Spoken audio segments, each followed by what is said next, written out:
بدماش اس کے گنڈے ساتھی وہاں موجود تھے، کھڑے ہو گئے، ہنگامہ کیا اور حضور پاک صلی اللہ تعالیٰ علیہ وسلم کو پکڑ کر کے کھینچا۔ ابو جہل نے مارا بھی، رسول پاک صلی اللہ علیہ وسلم پر ہاتھ اٹھایا۔ نبی پاک صلی اللہ تعالیٰ علیہ وسلم کو اس دن قریش کے لوگ اور بھی تھے، کسی نے کچھ کہا نہیں۔ حضور وہاں سے حرم شریف سے باہر نکل کر کے آئے اپنے گھر کی طرف۔ یہ وہ دور ہے جب رسول اللہ کے چچا امیر حمزہ ابھی ایمان لائے نہیں تھے۔ امیر حمزہ ایمان لائے ہوئے نہیں تھے، لیکن پہلوان آدمی تھے، مکہ والے ڈرتے تھے ان سے۔ وہ شکار کے لیے گئے تھے، شکار سے واپس آ رہے تھے، راستے میں کسی نے پکڑ کر کہا، حمزہ آج تمہارے یتیم بھتیجے محمد کو ابو جہل نے مارا پیٹا ہے اور کوئی بچایا نہیں۔ تو رشتہ داری کی جو غیرت تھی وہ جاگ گئی، کہا اس کی ہمت کیسے ہوئی کہ محمد کی طرف ہاتھ اٹھائے۔ یہ کون کہہ رہے؟ حمزہ کہہ رہے۔ اور گھر نہیں گئے، رسول پاک کے پاس نہیں گئے، سیدھے حرم شریف میں آئے۔ دیکھا تو خبیث مردود ابو جہل بیٹھا ہوا تھا، ٹھٹا مار کر ہنس رہا تھا لوگوں کے درمیان۔ اس مجمع میں سے جا کر کے ابو جہل کو پکڑ کر کے کھینچا، لائے حمزہ، امیر حمزہ، اور اس کو ہاتھوں سے اور لاتوں سے خوب گھونسے مارا، اور اس کے بعد کہا، خبردار، کیا تو نے یہ سمجھ لیا کہ محمد کے سارے رشتہ دار مر گئے؟ کبھی اگر محمد کی طرف اس کے بعد آنکھ بھی اٹھایا تو میں آنکھ پھوڑ دوں گا۔ میں اپنے بھتیجے محمد کا کفیل ہوں صلی اللہ علیہ وسلم۔ یہ ابو جہل کو مارا پیٹا، محبت تھی بھتیجے کی، لیکن ایمان نہیں تھا، ایمان لائے ہوئے نہیں تھے۔ مارا پیٹا اور اس کے بعد آئے، دیکھتے ہیں اب میرے بھتیجے محمد صلی اللہ علیہ وسلم کا کیا حال ہے، اب دیکھنے کے لیے آئے۔ رسول پاک صلی اللہ علیہ وسلم ایک جگہ بیٹھے ہوئے تھے، امیر حمزہ آئے، کہا، اے محمد، مجھے سننے میں آیا کہ ابو جہل نے آپ کو مارا ہے، غم مت کرنا، میں بدلہ لے لیا، میں تمہارے دشمن کو خوب مار کر کے آیا ہوں۔ حضور پاک صلی اللہ علیہ وسلم چہرہ نہیں اٹھایا، سنتے رہے، بات سنتے رہے، چہرہ نہیں اٹھایا۔ امیر حمزہ کہتے رہے، اب زیادہ غم مت کرو، مسکراؤ، ہنس دو۔ رسول پاک صلی اللہ علیہ وسلم ان کی طرف نہیں چہرہ اٹھایا۔ پھر جب امیر حمزہ نے بار بار کہا تو اب سننے کی بات ہے، اب سننے کی بات ہے۔ محمد عربی صلی اللہ علیہ وسلم، میرے آقا کا دل کیا تھا؟ حضور چہرہ اٹھاتے ہیں اور کہتے ہیں، اے میرے چچا حمزہ، آپ مجھے خوش دیکھنا چاہتے ہیں؟ آپ مجھے ہنستا مسکراتا دیکھنا چاہتے ہیں؟ امیر حمزہ نے کہا، ہاں، ایک بار مسکرا دو۔ رسول پاک صلی اللہ علیہ وسلم نے فرمایا، اے میرے چچا حمزہ، آپ نے بدلہ تو لے لیا، اس کو مار کے آئے، لیکن میرے لبوں پر ہنسی اس وقت آئے گی جب آپ کلمہ طیبہ پڑھیں گے، آپ کے اندر ایمان آ جائے۔ امیر حمزہ نے اس دن پکار کر کہا، اشہد ان لا الہ الا اللہ واشہد ان محمد رسول اللہ۔ وہ کہتے ہیں دنیا کا کوئی عام انسان ہو تو اپنے دشمن سے بدلہ لیتی خوش ہو جاتا۔ امیر حمزہ کہتے ہیں اس دن میں جان لیا کہ یہ اللہ کے سچے رسول ہیں، اپنے نفس کے لیے نہیں جیتے بلکہ اللہ کے بندوں کے لیے، ان کی ہدایت کے لیے میرے آقا یہاں پر آئے۔ عزیزان گرامی وقار، اس رسول پاک صلی اللہ علیہ وسلم کو امت کی فکر تھی، اور یہی بزرگوں میں بھی رہا، یہی بزرگوں میں بھی رہا۔ آپ کو پتا ہے مشہور واقعہ، جب رسول پاک صلی اللہ علیہ وسلم مدینے سے دور، لوگوں سے دور چلے گئے تھے، کسی کو خبر ہی نہیں تھی کہ کہاں گئے۔ حضرت ابو بکر صدیق رضی اللہ تعالیٰ عنہ ڈھونڈتے ڈھونڈتے ایک جنگل کی طرف آئے، پوچھا، ادھر ادھر دیکھتے رہے، ایک چرواہا جو بکریاں چراتا تھا وہ ملا۔ حضرت ابو بکر نے پوچھا کہ کیا تو نے ہمارے رسول محمد صلی اللہ علیہ وسلم کو دیکھا ہے؟ اس چرواہے نے کہا، میں تو نہیں پہچانتا کون ہے تمہارے رسول، لیکن ہاں اندر ایک پہاڑی کی کوہ کے بیچ میں یا جنگل کے درمیان کوئی ایک شخص ہے جو مسلسل رو رہا ہے اور اس کے رونے کی وجہ سے میری بکریوں نے چارہ کھانا چھوڑ دیا۔ کون ہے؟ حضرت ابو بکر صدیق کہتے ہیں میرا دل پکار کر کہنے لگا اس طرح رونے والا کوئی اور نہیں، یہ صرف میرے مصطفیٰ کریم صلی اللہ علیہ وسلم۔ گئے، جا کر دیکھا، یقیناً میرے آقا صلی اللہ علیہ وسلم تھے جو سجدے میں سر رکھ کر رو رہے تھے۔ کس بات پر رو رہے تھے؟ صرف اپنی امت کی فکر میں رو رہے تھے کہ اے اللہ میری امت مجھے نہیں پہچانتی، ان کی بخشش میرے حوالے کر دے۔ عزیزان گرامی وقار، جو نہ بھولا ہم غریبوں کو رضا، یاد اس کی اپنی عادت کیجیے۔ آج امت کے متعلق فکر لوگوں میں کم ہو گئی، اسی لیے ہمیں توڑ دیا گیا ہے، آج ہمیں بکھیر دیا گیا ہے۔ آپ کیا سمجھتے ہیں موریشیس میں بیٹھنے والے کو عرب کے مسلمان کی فکر نہیں کرنا چاہیے؟ ہندوستان کے مسلمان کو فلسطین کے مسلمان کی فکر نہیں کرنا چاہیے؟ میرے عزیزوں، پوری کائنات کے جو مسلمان ہیں وہ ایک جسم کی طرح ہیں، ایک پارٹ کو تکلیف ہو تو پورے جسم میں بخار آتا ہے۔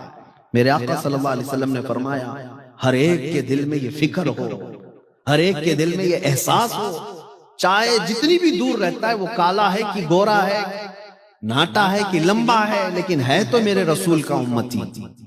یہ رشتہ تمہارے دلوں کے اندر جب آ جائے گا، بیداری آ جائے گی، پھر دیکھنا انقلاب آئے گا۔ آپ کو پتا ہے میں ہندوستان کی بات کر رہا ہوں، ہندوستان میں سب سے پہلے لشکر لے کر کون آیا؟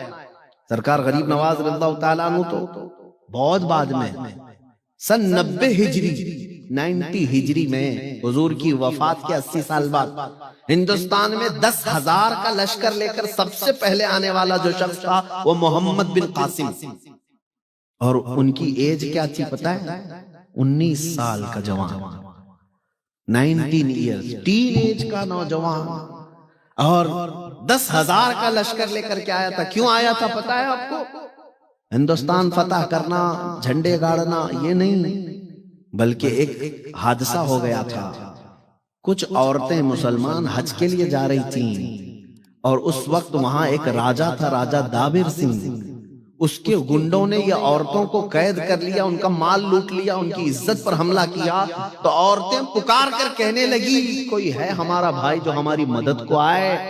تو کوئی عرب کے بزنس مین جو تھے، تجارت والے، انہوں نے عورتوں کی آواز سنی، عرب میں جا کر کے خلیفہ وقت یا گورنر جو تھا اس کے پاس بیان کر رہے تھے، اور یہ گورنر کا بھتیجا محمد بن قاسم سن رہا تھا، وہیں سے پکار کر کہا لبیک یا اختی، اے میری بہن میں تیری عزت کے لیے آ رہا ہوں، میں تیری عزت کی حفاظت کے لیے آ رہا ہوں۔ 10,000 کا لشکر لے کر کے سب سے پہلے سندھ کی سرزمین پر اترا وہی نوجوان، اس نے راجہ دابر سنگھ کو چیلنج کیا، کہا ان عورتوں کو آزاد کرو، ان کی عزت پر جنہوں نے حملہ کیا انہیں گرفتار کرو، ان کا مال چھوڑو، وہ حج پر جا رہی تھی۔ راجہ کو نشہ تھا، کہا 19 سال کا لڑکا مجھے چیلنج کر رہا ہے، میرے پاس 1 لاکھ سے زیادہ کی فوج ہے۔ اس نے کہا میں تیرے مطالبے نہیں مانوں گا۔ تب محمد بن قاسم نے کہا جب ہمارے مطالبے نہیں مانے گا تو محمد کے غلاموں کے جوہر دیکھنے کے لیے تیار ہو جا۔ اس لیے کہ وہ نوجوانوں نے جس جگہ میدان میں قدم رکھا اللہ کی مدد ان کے ساتھ تھی، وہ رسول پاک کی امت کے لیے چلتے تھے۔ پھر جنگ ہوئی 3 دن سے زیادہ نہیں، 3 دن کے اندر یہی 10,000 کا لشکر محمد بن قاسم کا وہ راجہ دابر سنگھ کی فوج کو ایسا تہس نہس کر دیا کہ راجہ بھی گرفتار ہو کر کے آیا، گنڈے بھی گرفتار ہو کر کے آئے، سب تہس نہس، عورتوں کو عزت دی گئی۔ اس کے بعد محمد بن قاسم نے اسلام کا پرچم لہرایا، سب سے پہلے پرچم اسلام لہرایا، لیکن ظلم کے ساتھ نہیں، وہ ظلم کو ختم کرنے آیا تھا۔ الہ آباد یونیورسٹی کے ایک پنڈت ہیں ہندو، انہوں نے کتاب میں لکھا ہے کہ میں نے تاریخ میں دیکھا بہت سارے بادشاہ آئے ہندوستان میں، لیکن محمد بن قاسم جیسا انصاف کرنے والا جرنیل میں نے کبھی دیکھا ہی نہیں۔ یہ اپنے نہیں غیروں نے بھی لکھا ہے۔ میں بات اس لیے عرض کر رہا ہوں کہ اس وقت ان کے دلوں میں یہ خیال ہوتا عرب میں بیٹھے ہیں، ہندوستان میں اگر کسی عورت پر کوئی حملہ کر رہا ہے وہ وہیں سے نکل کر کے آ جاتے، پلین سے نہیں آتے، جہاز سے نہیں آتے تھے، پیدل سفر کر کے نکلتے تھے، جنگلوں کا، پہاڑوں کا، اور پہنچ جاتے تھے مدد کے لیے۔ اسی لیے ان کو اللہ تعالیٰ نے زمینیں کھول کر رکھی تھی۔ آج فلسطین کے بچے تڑپتے ہیں، اور یہ عرب کے عیاش حکمران ٹوائلٹ بھی سونے کے بنا کر کے بیٹھے ہوئے ہیں، اور کرسیاں ان کی سونے کی، برتن ان کے سونے کے، اور ان کا عیش ایسا کہ یہ آسمان چھونے والی بلڈنگیں بنا رہے ہیں، اور فلسطین کے بچے ایک ایک لقمے کے لیے ترس رہے ہیں۔ ملک شام کے بچوں کے حالات ایسے ہیں کہ دوائی تک ان تک نہیں پہنچ پاتی، گھاس کھانے پر مجبور ہیں۔ یمن کے کئی بچے ایسے ہیں جو زمین پر پڑی ہوئی گھاس کھا کر کے رہ جاتے ہیں۔ کیا کل قیامت کے دن ان عرب حکمرانوں کو سوال نہیں ہوگا؟ آج جب امت کی فکر ختم ہو گئی تو اللہ تعالیٰ نے تم سب کو ذلیل کر دیا. ان کا مال کس کام کا، ان کی حکومتیں کس کام کی، ان کا تخت کس کام کا، کہ مسلمانوں پر ہونے والے ظلم پر ارے مدد کو نہیں پہنچ سکتے تو کم سے کم اعلان تو کر سکتے ہو. نہیں کرتا، کوئی نہیں کرتا. انہیں بات کرنے کو تک کی آج تمیز نہیں ہے. 57 کنٹریز پورے ورلڈ میں مسلم نام سے ہیں. آج 57 ملک ہیں مسلم کنٹریز، اور اس کے بعد حالات کیسے ہیں سب دیکھ رہے ہیں.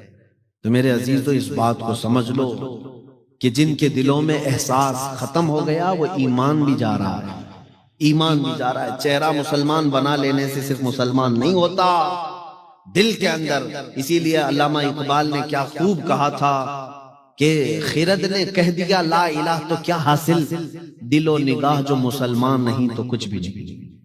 دل و نگاہ مسلمان نہیں تو کچھ بھی نہیں. امت کی فکر میرے عزیزو آج آپ سب کی بھی ذمہ داری ہے. اب آپ پوچھیں گے ہم موریشس میں بیٹھے کیا کریں گے، کیا کریں گے؟ میں آپ کو بتاؤں، یہاں بیٹھ کر کے رات کے وقت کھانے کا وقت آتا ہے، دسترخوان پر اچھی اچھی نعمتیں سجتی ہیں، گوشت بھی پکا ہے، بریانی بھی پکی ہے، لذیذ کھانے پکے ہیں. میں روز کی بات نہیں کر رہا ہوں، کسی دن اگر ایسا ہو گیا تمہارے، ایک دن بھی اگر زندگی میں ایسا آیا دسترخوان پر کھانے رکھے ہیں لیکن ہاتھ بڑھنے سے پہلے تمہیں ملک شام کے، یمن کے، عراق کے، فلسطین کے یتیم بچے یاد آ گئے اور تم نے ہاتھ اٹھا لیا، آنکھوں میں آنسو آئے، اللہ تمہارا یہ عمل بھی دیکھ رہا ہے، اللہ تمہارا یہ عمل بھی دیکھ رہا ہے.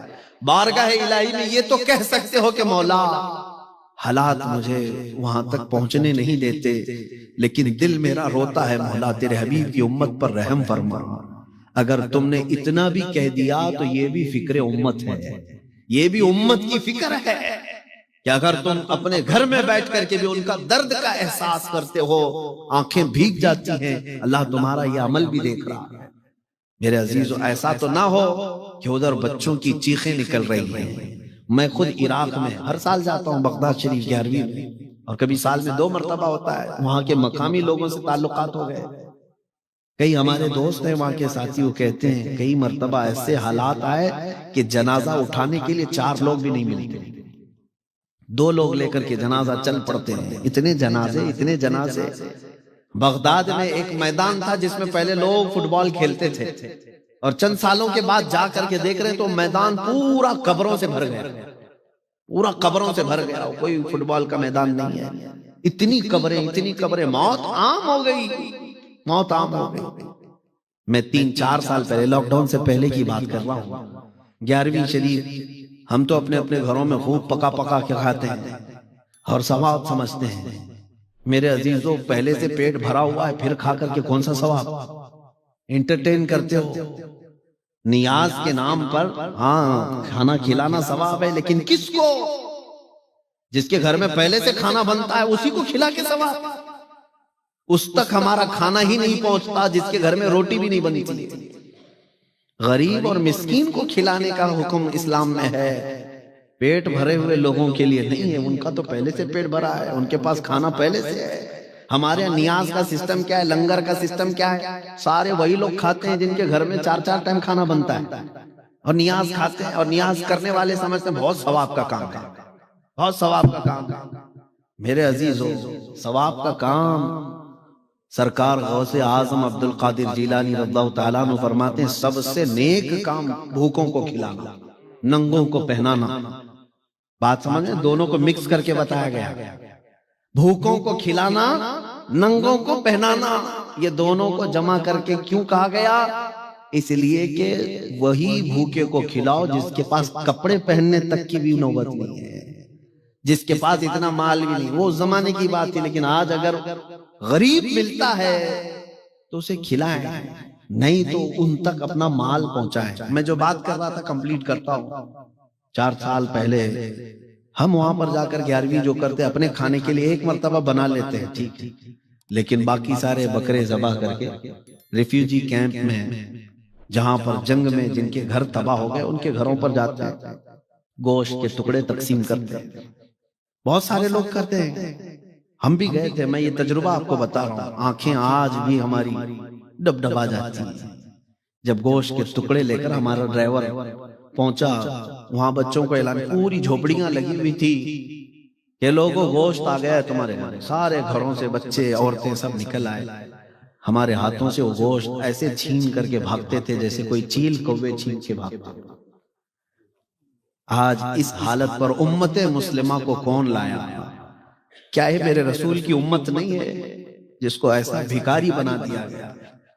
ان کو ایک گوشت کا ٹکڑا لے کر کے، چھوٹی سی ایک لڑکی کو دیکھا وہ گوشت کا ٹکڑا لے کر بھاگ رہی ہے اور بیچ راستے میں چوم رہی، آنکھوں سے لگا رہی، گوشت کا ایک ٹکڑا 1.5 کلو کا ہوگا، آدھا کلو کا ہوگا۔ اس دن درد ہوتا ہے دل میں کہ ہم تو روز کھاتے ہیں اپنے گھروں میں، اور میرے آقا صلی اللہ علیہ وسلم کی امت کو ہم نے کبھی احساس نہیں کیا۔ اور تمہیں پتا ہے میرے رسول کی عادت کیا تھی؟ ماں عائشہ صدیقہ فرماتی ہیں میرے بستر میں حضور آرام کرتے تھے، کبھی بجلیوں کی آواز آتی تو رسول اللہ بستر چھوڑ کر باہر نکل جاتے تھے، باہر چلے جاتے تھے اور رونے لگ جاتے تھے، دعا کرتے، استغفار کرتے۔ حضرت عائشہ پوچھتی ہیں یا رسول اللہ جب بھی بجلیاں آتی ہیں آپ کیوں بستر سے نکل کر باہر آتے ہیں، روتے ہیں؟ رسول پاک صلی اللہ علیہ وسلم فرماتے ہیں اے عائشہ مجھے ڈر لگتا ہے جب بجلیاں آتی ہیں پچھلی امتوں کا عذاب یاد آتا ہے، کہیں یہ بجلیاں میری امت پر عذاب بن کر نازل نہ ہو جائے۔ میں اللہ کی بارگاہ میں استغفار کرتا ہوں کہ مولا عذاب مت نازل کر میری امت پر، جو نہ بھولا ہم غریبوں کو رضا، یاد اس کی اپنی عادت کیجیے۔ آج ہم بھولے بیٹھے اس رسول کی امت کو۔ عزیزان گرامی وقار، قرآن نے تمہیں کیا کہا؟ کنتم خیر امت اخرجت للناس تأمرون بالمعروف وتنہون عن المنکر وتؤمنون باللہ۔ تم کو انسانوں میں سب سے بہترین امت بنایا گیا، کیوں؟ اس لیے کہ تم لوگوں کو اچھائی کی طرف بلاتے ہو، برائیوں سے روکتے ہو، اللہ پر غیب پر ایمان لاتے ہو، اچھائیوں کی طرف بلانا تم نے چھوڑ دیا۔ بہت سارے نوجوان بچے آج نشہ کے اڈوں پر رات رات گزارتے ہیں، بڑے بڑے شہروں میں یہ حالات ہو گئے۔ ہمارے محلوں میں نشہ بیچا بھی جاتا ہے، خریدا بھی جاتا ہے، کھلایا بھی جاتا ہے، پلایا بھی جاتا ہے، اور بہت سارے ذمہ دار لوگ ہیں وہ جانتے ہیں چھوڑ دیتے ہیں، نہیں اس کو کون بولے گا، وہ میرے خلاف کھڑا ہو جائے گا، فلاں ہو جائے گا۔ تمہیں اگر امت مصطفیٰ کی فکر ہے اسے بچاؤ، اسے بچاؤ، اسے روکو۔ اس کو روکنے کے طریقے ہیں مار کر کے نہیں، تھپڑ لگا کر کے نہیں، ڈانٹ کر کے نہیں۔ میں نے خود دیکھا ہے اپنی زندگی میں، میں نے دیکھا ہے، ایک دو نہیں، میں آپ کے سامنے سینکڑوں بچے لا کر کے رکھ دوں گا جنہوں نے نشہ سے توبہ کیا ہے، الحمدللہ۔ میں یہ اپنی تعریف کے لیے نہیں کہہ رہا ہوں، لیکن کیا طریقہ کیا؟ صرف اتنا کہا اس نوجوان کو جو ایڈکٹ ہو گیا کہ تجھے اللہ کے رسول کا واسطہ دیتا ہوں، اگر رسول پاک صلی اللہ تعالیٰ علیہ وسلم سے دل میں محبت رکھتا ہے تو چھوڑ دے اس چیز کو، چھوڑ دے، اس لیے کہ وہ رسول تجھ سے بہت محبت کرتے ہیں۔ اس رسول نے فرمایا تمہارے پاؤں میں کانٹا بھی چبھے تو اس کا درد مجھے ہوتا ہے، یہ میرے آقا نے فرمایا، یہ رسول کریم صلی اللہ علیہ وسلم نے فرمایا۔ جس نوجوان کو ہم نے یہ کہا کہ وہ رسول تجھ کو تیری ماں سے، تیرے باپ سے زیادہ پیار کرتے ہیں، کیا تجھے اس رسول کا واسطہ نہیں پیارا ہے؟ چھوڑ دیا، اس نے توبہ کر لیا۔ بہت سارے ایسے ہیں الحمدللہ وہ آج فجر کی نماز کے بھی پابند ہیں۔ طریقہ کار ہے، امت کی فکر کرنا چھوڑ دیا تو پھر ہماری امت ٹکڑوں میں بدل گئی۔ سب یہ سوچتے ہیں اس کو میں کیوں بولوں، اس کو میں کیوں بولوں، نہیں، تمہاری ذمہ داری ہے، تم خیر امت ہو، برائیوں سے روکنے کے لیے آئے ہو، اچھائیوں کا حکم دینے آئے ہو۔ عزیزان گرامی وقار، وقت زیادہ طویل ہو گیا، میں ان بزرگوں کی بارگاہ میں کچھ عرض نہ کر سکا۔ سرکار محدث اعظم ہند رحمۃ اللہ تعالی علیہ کی صرف اتنی بات میں آپ کو بتا دوں کہ وہ محدث اعظم ہند تھے، محدث اعظم ہند۔ حدیث میں جو سب سے زیادہ مہارت حاصل کرتا ہے اس کو محدث کہتے ہیں، اور وہ بھی محدث اعظم ہند، ہندوستان کے بڑے محدث تھے۔ دیکھیے میں ابھی آپ کو ایک بات بتا دوں، آج کے زمانے میں لقب دینا بھی آسان ہے، کوئی کسی کو کچھ بھی بول دے، ہاں یہ فلاں ہے، وہ فلاں ہے۔ فارسی میں ایک شعر ہے، پیراں نمی پرند مریداں می پرانند۔ فارسی میں کہا جاتا ہے پیر اڑتے نہیں ہیں، مرید اڑواتے ہیں، مرید اڑاتے ہیں۔ ارے ہمارے پیر تو چوتھے آسمان پہ رہتے ہیں۔ دوسرا کہتا ہے تیرے چوتھے پہ میرے پیر تو ساتویں پہ رہتے ہیں۔ پیر کے بارے میں مرید جو ہے نا اڑاتے رہتے ہیں، لقب مرید جو چاہے دیتے رہتے ہیں۔ ایک مرید کہتا ہے میرے پیر تو اجمیر میں نماز پڑھتے ہیں لیکن رہتے یہاں ہیں، دوسرا کہتا ہے نہیں میرے پیر تو مکہ مدینے میں پڑھتے ہیں رہتے یہاں ہیں۔ ہاں یہ بہت سارے لوگوں میں مقابلہ ہوتا رہتا ہے۔ میں ان سے کہتا ہوں تمہارے پیر نماز ہی نہیں پڑھتے، نہ مکہ میں نہ مدینے میں نہ اجمیر میں، بیٹھ کے یہاں کھاتے رہتے ہیں، ان سے کہو کھانا بھی وہیں کھا کے آ جائیں۔ ہاں میرے عزیزوں، میں یہ بات اس لیے کہہ رہا ہوں کہ پیروں کو لقب دینے میں بہت آسان ہے، مرید جو چاہے لقب دے دیں گے، لیکن محدث اعظم ہند کو لقب کس نے دیا؟ کیا یہ مریدوں نے لقب دے دیا؟ ان کے چاہنے والوں نے دے دیا؟ نہیں، بلکہ ان کو پڑھائے ہوئے استاد نے لقب دیا۔ استاد اپنے شاگرد کو کہہ رہا ہے، اور وہ بھی علم حدیث میں کچھ بزرگوں کو 40 سال لگ گئے، کسی کو 50 سال لگ گئے بخاری شریف پڑھاتے پڑھاتے، جب ان کو محدث کہا جاتا ہے۔ لیکن حضرت محدث اعظم ہند کو صرف 17 سال کی عمر میں محدث اعظم ہند کہا گیا۔ یہ آپ کا کمال تھا علم حدیث میں۔ اللہ تبارک و تعالیٰ ان کے فیوز و برکات ہم سب کے سینوں پر جاری و ساری فرمائے۔ اور صرف حدیث میں نہیں، ایک جگہ اعظم گڑھ میں آپ نے تقریر فرمائی تھی، محدث اعظم ہند، جو موجود لوگ تھے وہ کہتے ہیں ایک تقریر میں ہم نے دیکھا 25 لینگویج استعمال کیے تھے، 25 زبانیں الگ الگ آپ نے استعمال کیے۔ وہ جس میدان میں گئے اس کے بادشاہ تھے، جس میں مناظرے میں گئے، مناظرے میں دیوبندیوں کے دانت کھٹے کر کے آئے، مناظر اعظم بھی تھے، ایڈوکیٹس تھے، وکیل حضرات ان کے سامنے بات کر رہے تھے۔ بھاگلپور میں 1 گھنٹہ تک تقریر کیے، پورے آرٹیکلز جتنے بھی انڈین یہ جو ہمارے لا ہیں اس کے بارے میں بات کرتے رہے، پینل کوڈ فلاں، یہ آرٹیکل 3 سب بات کرتے رہے۔ تو وکیل جتنے بیٹھے ہوئے تھے ایڈوکیٹ، انہوں نے کہا کہ آپ انڈین لا کے حافظ ہیں، ہمیں یاد نہیں یہ ساری چیزیں، آپ تو ایسا پڑھ رہے ہیں جیسے کہ آپ نے حفظ کیا ہے۔ بہرحال میرے عزیزو، یہ سب کمال ہے عشق رسول کا۔ جو بندہ اپنے آپ کو رسول اللہ کے لیے وقف کرتا ہے، دنیا کے سارے علوم اس کو صدقے میں دے دیے جاتے ہیں۔ اعلیٰ حضرت نے بھی یہی فرمایا، بچپن میں مجھے میتھمیٹکس پڑھنے کا، منطق اور فلسفی پڑھنے کا شوق تھا، کتابیں لے کر بیٹھتا تھا۔ میرے والد گرامی حضرت علامہ نقی علی خان صاحب آئے، دیکھا میں یہ میتھمیٹکس حساب کی کتابیں پڑھ رہا ہوں تو انہوں نے میرے ہاتھ میں سے کتابیں لے لی، کہا احمد رضا یہ سب کیا پڑھ رہا ہے، رکھ۔ کہا علم حدیث پڑھ، رسول اللہ کے دین کی یعنی فقہ پڑھ، حدیث پڑھ، اور وہ حدیث اور فقہ کے صدقے میں اللہ سارے علوم یوں ہی تجھے عطا کر دے گا۔ اور پھر اللہ نے ایسا نوازا اعلیٰ حضرت کو کہ میتھمیٹکس میں ان کی لکھی ہوئی کتابوں کا پروفیسر لوگوں کے پاس بھی جواب نہیں آج۔ تو بہرحال جو کچھ بھی ملتا ہے وہ میرے مصطفیٰ کریم صلی اللہ علیہ وسلم سے وفا کرنے پر ملتا ہے۔ اخیر میں میں یہی کہوں گا کہ یا رسول اللہ، خلق کے حاکم ہو تم، رزق کے قاسم ہو تم، جو ملا تم سے ملا، تم پہ کروڑوں درود، بے ہنر و بے تمیز کس کو ہوئے ہیں عزیز، ایک تمہارے سوا، تم پہ کروڑوں درود۔ آج اہل موریشس سے میں کہتا ہوں، آئیں ہم سب یہ عہد کرتے ہیں کہ اگر اپنی زندگی میں کسی کو راضی کرنا ہے، ایک بات میں آپ کو بتا دوں، کچھ نوجوان صرف چند دوستوں کو راضی کرنے کے لیے اپنا چہرہ بدل لیتے ہیں۔ ہاں، داڑھی نکال کے پھینک دیا، کیوں؟ اس لیے کہ دوسرے لوگ ہم کو بولیں کہ پرانے زمانے کا آدمی لگ رہا ہے، کیا بوڑھا ہو گیا، مولانا ہو گیا، مولوی صاحب ہو گیا۔ اس کو صرف چند لوگوں کو راضی کرنے کے لیے اپنے آپ کو بدل لیا، لیکن پھر بھی وہ راضی نہیں رہتے، تم دنیا کو ننگا ہو کر کے بھی راضی نہیں کر سکو۔ ایک بات یاد رکھیں، کچھ بھی اپنے آپ کو بدل لو، لوگ بولتے رہیں گے ہو تم کو یہ دنیا چھوڑتی نہیں، یہ کپڑے پہنو تو مجھے بولتے ہیں، عام کپڑے پہنو تو بولتے ہیں، اگر سادے کپڑے پہن کر کیا ہو تو بولتے ہیں مولانا تو یہ کچھ ہے ہی نہیں، بیکاری دکھتا ہے، بہت زیادہ کپڑے پہن لو، اچھے کپڑے پہن لو تو بولتے ہیں پتہ نہیں کہاں سے پیسہ لا رہا ہے، سائیکل پر جاؤ تو غریب ہے، یتیم ہے بیچارہ، کار میں جائے گا تو بولے سب کا مال لوٹ کے جا رہا ہے۔ تو لوگوں کی کوئی بھی یہ رہتی نہیں، لیکن میں یہ کہتا ہوں کہ تم اپنے آپ کو کیوں بدلنے جا رہے ہو؟ جس کے دل میں یہ بات آتی ہے نا، لوگ کیا کہیں گے، لوگ کیا کہیں گے، ایسا کروں گا لوگ کیا کہیں گے، ان کے لیے میں ایک ہی جملہ کہتا ہوں، لوگ کچھ نہیں کہتے، مرنے کے بعد صرف انا للہ کہتے ہیں۔ بس یہی ایک اچھی چیز بولتے ہیں انا للہ و انا الیہ راجعون، باقی زندگی میں ان کا خیال مت کرو کیا کیا بولتے تھے۔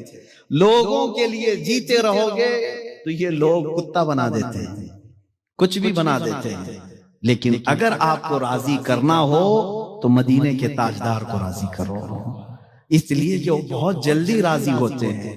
اپنے خدا کو راضی کرو، وہ ایک سجدے میں راضی ہوتا ہے، ایک سجدے میں راضی ہوتا ہے۔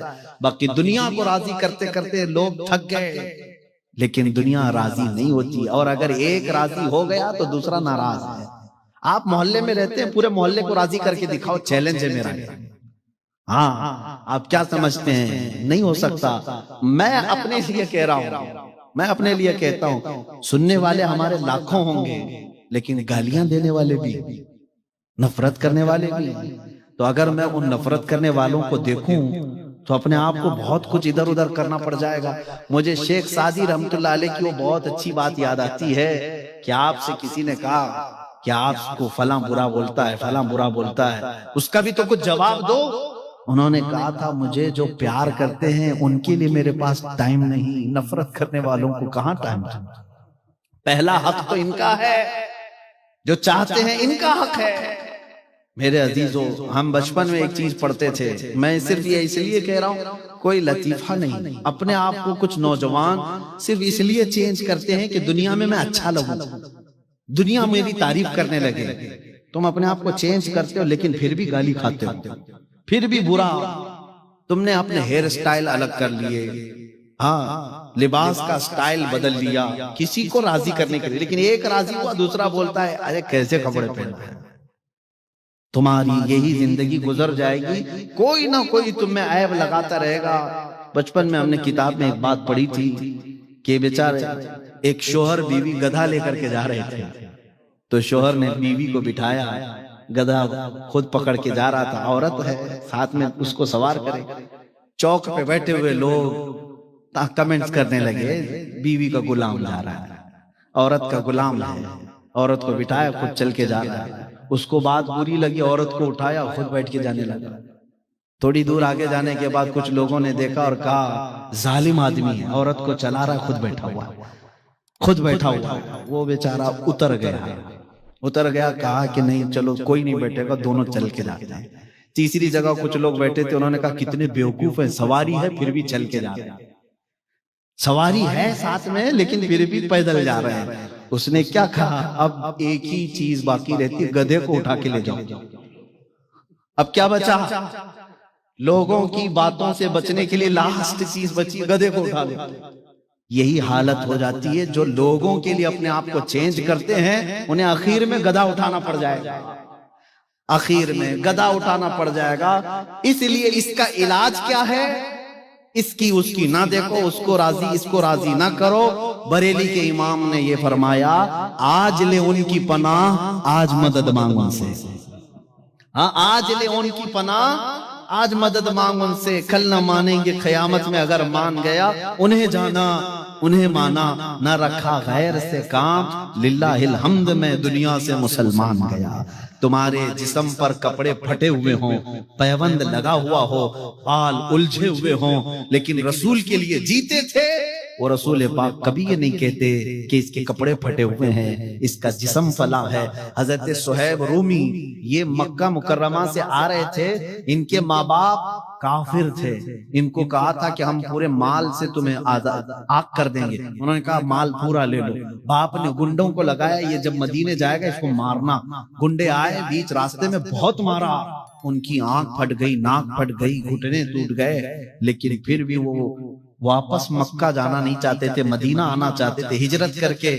جوانی کا وقت ہے، یہاں تک کہ ماں جو سب سے زیادہ بچوں سے پیار کرتی ہے، ماں نے کیا کہا تھا پتہ ہے صہیب، تیرے جسم پہ جو کپڑے ہیں نا وہ ہمارے کمائی کے، ہمارے پیسوں کے، وہ کھول کے دے دے۔ انہوں نے کپڑے بھی کھول کے دے دیے، ٹاٹ گونی کا لباس اوڑھ لیا، کانٹے لگا لیے، اور ایسے ہی چل کر کے مدینے آئے تھے۔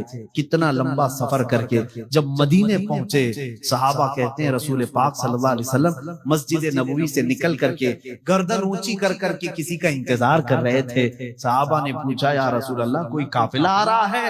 حضور نے فرمایا نہیں، میرا دیوانہ آ رہا ہے۔ میرا ایک دیوانہ آ رہا ہے. جب لوگوں نے دیکھا وہ دیوانہ کون تھا, وہ حضرت صہیب تھے. جب وہ قریب آئے, میرے آقا صلی اللہ علیہ وسلم نے سب سے پہلے کیا کیا, ان کو سینے سے سینہ لگایا اور اپنی چادر اٹھا کر ان کو پہنا دیا. اور جانتے ہیں حضرت صہیب زندگی بھر پھر اس چادر کو کبھی ہٹاتے نہیں تھے. جب ان کی موت قریب آئی تب لوگوں کو اعلان کیا, اے لوگوں میرے جسم پر کچھ ہو یا نہ ہو, میری قبر بھی یہ چادر ضرور ہونی چاہیے. اس لیے کہ جب میری ماں نے میرے کپڑے لے لیے تھے, اس وقت اگر مجھے کسی نے کپڑے پہنائے ہیں تو تاجدار مدینہ کی ذات ہے. جس کو دنیا چھوڑ دیتی ہے اس کو میرے رسول اپناتے ہیں, جس کو دنیا ٹھکرا دیتی ہے اس کو میرے رسول گلے لگاتے ہیں. اسی لیے شاعر نے کیا ہی اچھا کہا, لگاتے ہیں اس کو بھی سینے سے آقا جو ہوتا نہیں منہ لگانے کے قابل, جو ہوتا نہیں منہ لگانے کے قابل. اسی لیے میری ریکویسٹ اپیل یہی ہے, دنیا کو راضی کرتے کرتے تم بوڑھے ہو جاؤ گے, یہ دنیا کبھی راضی نہیں ہوگی. راضی کرنا ہو تو تاجدار مدینہ کی ذات کو راضی کرو, اور وہ بہت جلدی راضی ہوتے ہیں. اور ان کو راضی کرنے کا سب سے بہترین کام یہ ہے, آج سے عہد کرو جو سیدہ فاطمہ الزہرا نے کہا تھا, ان کی بیٹی نے کہا تھا. آپ کو میں نے واقعہ ادھورا چھوڑ دیا. حضور سجدے میں رو رہے تھے مدینے میں, کسی کے اٹھانے سے اٹھتے نہیں تھے. حضرت فاطمہ الزہرا نے آ کر کیا کہا تھا حضور پاک صلی اللہ علیہ وسلم سے, اے میرے ابا جان آپ سر اٹھا لیں, آپ کی بیٹی فاطمہ جب تک زندہ رہے گی کوئی رات سوئے گی نہیں, ہر رات آپ کی امت کی بخشش کی دعا کرے گی. رسول پاک راضی ہو گئے, اللہ کے رسول راضی ہو گئے. کیا بات کیا, امت کی دعا کروں گی. سیدہ فاطمہ الزہرا امت کی بخشش کی دعا کرتی رہی, میرے آقا راضی ہو گئے. آج اگر میرے مصطفیٰ کو راضی کرنا ہو, آج سے یہی کہو, یا رسول اللہ میں اپنے لائف کے لیے, اپنے سیلف کے لیے بہت جی لیا, اپنے گھر کے لیے بہت جی لیا. اے اللہ کے حبیب اب میں زندہ رہوں گا, پل پل ہر دن آپ کی امت کا خیال کروں گا, آپ کی امت کی فکر کروں گا. جہاں طاقت ہوگی پہنچ کر کے, جہاں نہیں ہوگی دعاؤں سے آپ کی امت کی بھلائی کرتا رہوں گا, اور اللہ کی بارگاہ میں بھیک مانگتا رہوں گا. آؤ میرے آقا راضی ہو جائیں گے. مجھے یقین ہے کہ آج کہ اس عرس میں انشاءاللہ العزیز جب ہم دعا کریں گے میرے آقا کی بارگاہ میں, میرا وجدان یہ کہتا ہے کہ جس کا دل مچل جائے آج کی رات خوش نصیبی کی ہو سکتی ہے, کسی کی خواب میں میرے آقا ضرور تشریف لائیں گے. جس کا دل مچل کر کے یہ کہے, اے اللہ کے رسول میں سوؤں گا تو آپ کی امت پر دعا کر کے سوؤں گا, اٹھوں گا تو آپ کی امت کی فکر کرتے ہوئے اٹھوں گا. جب امت کا خیال کرنے لگو گے وہ رسول خود تشریف لائیں گے. آئیں دعا کرتے ہیں, یا رسول اللہ میں مجرم ہوں آقا مجھے ساتھ لے لو, کہ رستے میں ہیں جا بجا تھانے والے, چمک تجھ سے پاتے ہیں سب پانے والے. میرا دل بھی چمکا دے, میرا دل بھی چمکا دے, میرا دل بھی چمکا دے چمکانے والے. برستا نہیں دیکھ کر ابر رحمت, بدوں پر بھی برسا دے برسانے والے. یا رسول اللہ تو جو چاہے تو میل میرے دل کے دھلیں, کہ خدا دل نہیں کرتا کبھی میلا تیرا. تیرے ٹکڑوں پہ پلے غیر کی ٹھوکر پہ نہ ڈال, جھڑکیاں کھائیں کہاں چھوڑ کے صدقہ تیرا. تیرے قدموں میں جو ہیں غیر کا منہ کیا دیکھیں, کون نظروں میں جچے دیکھ کے تلوا تیرا. یا رسول اللہ ابھی وہ امی فدا کا آقائی و مولائی, بے ہنر و بے تمیز کس کو ہوئے ہیں عزیز. ایک تمہارے سوا تم پہ کروڑوں درود, گندے نکمے کمی مہنگے ہیں کوڑی کے تین, کون ہمیں پالتا تم پہ کروڑوں درود. اس کے بعد رفادہ, یہ ایک ذمہ داری ہے. جو حاجی آیا کرتے ان کو پیسوں کی ضرورت ہوتی, کہیں دور دراز سے سفر سے آئے ہوتے ان کی مالی مدد کی ضرورت ہوتی, وہ ایک خاندان کے ہاتھ میں دے دیا گیا. یہ رفادہ ایک منسٹری کا نام ہے. وہ اس منسٹری کے ذمہ دار ایک قبیلے کو بنایا. پھر اس کے بعد سدانہ, خانہ کعبہ کی حفاظت, اس کے غلاف کو تبدیل کرنا, اس کی چابی کی ذمہ داری, اس کو کھولنا بند کرنا, اس کی صفائی کرنا, وہ بھی ایک قبیلے کے ذمے میں دے دیا. وہ باضابطہ ایک منسٹری بنائی گئی, ایک وزارت تھی. اور اس کے علاوہ تقریباً انہوں نے 26 منسٹریاں بنائی تھیں, شعبے بنائے تھے. کون؟ حضرت قصی. یہ دنیا میں سب سے پہلے اس طرح شعبے جات کو تقسیم کر کے, جیسے ایک جمہوری نظام ہوتا ہے, ایک ڈیموکریسی نظام ہوتا ہے, اس طرح سے آپ نے بنایا. اور حضرت قصی کی یہ مہارت تھی کہ پورے عرب میں آپ کا, بلکہ ہر جگہ آپ کا چرچا ہونے لگا. اور حضرت قصی نے اس چیز کو اتنے اونچے لیول تک لے جا کر وہاں مکہ مکرمہ کو پوری دنیا میں متعارف کیا کہ لوگ یہاں کی خدمتیں دیکھنے کے لیے آیا کرتے تھے. ہر قبیلے کو الگ ذمہ داریاں تھیں. یہ تاریخ ہے. اس کے بعد قصی جلدی ہی انتقال کر گئے، حالانکہ ان کو زیادہ وقت نہیں ملا، ان کا زیادہ وقت نہیں تھا. ان کی شادی ہوئی. شادی ہونے کے بعد ان کے گھر جو بیٹے پیدا ہوئے ہیں وہ 2 بیٹے تھے، ایک عبد الدار اور ایک عبد مناف. قصی نے اپنی ساری ذمہ داریاں، اپنی جانشینی عبد مناف کو دے دیا. عبد مناف یہ بہت ہی پاکیزہ اخلاق کے انسان تھے اور لوگوں میں بہت ہی معزز تھے، مکرم تھے. عبد مناف کے ذمے میں جو کام آئے تھے وہ جس طرح ان کے باپ قصی نے بانٹے تھے. اس کے بعد عبد مناف کے بیٹے پیدا ہوئے جو عرب قبیلوں میں نہیں، قریش خاندان میں سب سے افضل انسان سمجھے جاتے تھے، وہ حضرت ہاشم ہیں. ہاشم، ان کا لقب ہاشم اس لیے تھا کہ یہ اتنے فیاض تھے، اتنے سخی تھے کہ اپنا مال کا اکثر حصہ پورا حاجیوں کو کھلانے میں تقسیم کرتے تھے. ایک بار عرب میں قحط پڑ گیا تھا، لوگ بھوکے تھے اور لوگوں کے پاس مال و دولت کی کمی بہت زیادہ آ گئی.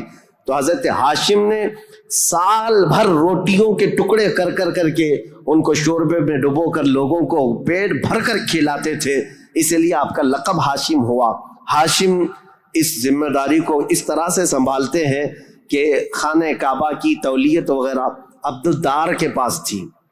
سقایا، رفادہ، جس کو میں ابھی نام دے کر کے جو منسٹریاں بتایا کہ یہ الگ الگ قبیلوں کے ذمے تھی، تو عبد الدار جو ایک ان کے پردادا کے ہی خاندان میں لوگ تھے، انہوں نے بدعنوانیاں شروع کی تھیں، ٹیکس لگایا، حاجیوں سے پیسہ لیا. یہ تمام چیزیں ہونے کی وجہ سے حضرت ہاشم نے وہ ذمہ داریاں بھی اپنے ہاتھ میں لے لیں. اب قریش خاندان میں حضرت ہاشم کے پاس جو ذمہ داریاں تھیں وہ یہ تھیں کہ آپ رفادہ یعنی حاجیوں کو مالی مدد دینے کے بھی آپ ہی ذمہ دار تھے. سقایا، مینا میں حاجیوں کو پانی پلانے کے ذمہ دار بھی آپ ہی تھے. اور سدانہ، خانہ کعبہ کی چابی اور کلید بردار جو کہتے ہیں، وہ بھی ذمہ داریاں آپ نے لے لی تھی. اتنا ہی نہیں، ندوہ ایک وہاں کی ایسی بیٹھک کا نام ہے جو عدالت بھی ہے، پارلیمنٹ بھی ہے، مشورے کی جگہ ہے، جہاں سب کے فیصلے کیے جاتے تھے، وہ بھی حضرت ہاشم کے ذمے میں تھی. حضرت ہاشم، ان کا بھی معاملہ ایسا ہوا کہ انہوں نے شادی فرمائی اور ان کے ہاں ایک ہی بیٹا پیدا ہوا جن کا نام شیبہ تھا. حضرت ہاشم کے گھر ایک بیٹا پیدا ہوا شیبہ، اور اس کے بعد حضرت ہاشم کا انتقال ہو گیا. شیبہ بچپن میں ہی اپنے باپ سے محروم ہوئے اور ان کے چچا تھے مطلب، جن کا نام تھا، ہاشم کے بھائی، سگے بھائی تھے. مطلب نے یہ شیبہ کو گود لے لیا اور پرورش کی، اور اتنی اچھی پرورش کی کہ لوگ جو ہے شیبہ کو ان کے اصلی نام کی بجائے مطلب کا غلام یا مطلب کا بیٹا کہتے ہوئے عبد المطلب ہی کہنے لگ گئے. یہ عبد المطلب میرے آقا صلی اللہ تعالی علیہ وسلم کے سگے دادا ہیں.